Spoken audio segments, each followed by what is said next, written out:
nakasuhan na ng NBI Homicide Division ang 12 personalidad na umano'y sangkot sa pagkasawi ng Ateneo student athletes na sina Rene Paterbonia at Divine Adili sa isang team training activity sa Dipakulaw, Aurora noong June 8. Nagtungo sa Department of Justice ang NBI ngayong araw matapos ang investigasyong halos isang buwan nagtagal.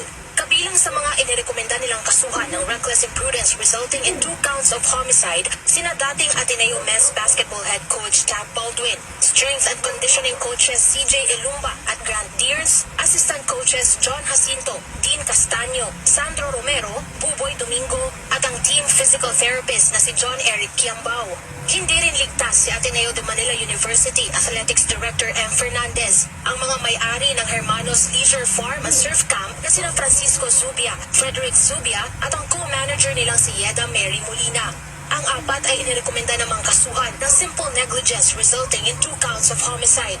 Nakitaan din ng NBI ng administrative liability sa mga lokal na opisyal ng Dipakulaw, Aurora.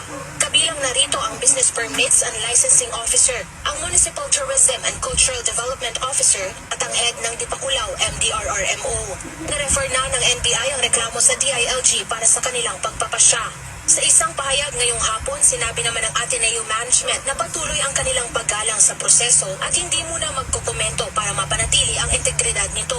Hindi rin daw titigil ang kanilang pakikipagtulungan sa mga isinasagawang investigasyon. Dagdag pa nito, patuloy din silang magbibigay ng karampatang tulong sa mga miyembro ng Ateneo community na apektado sa kaso. Hinimok din ito ang mga miyembro ng kanilang komunidad na patuloy na igalang at hayaang dumaloy ang proseso. Ayon naman sa Justice Department, kanilang susuriin ang mga dokumentong isinumite ng NBI habang kinukonsidera rin ang naunang reklamo ng CIDG sa kaparehong insidente.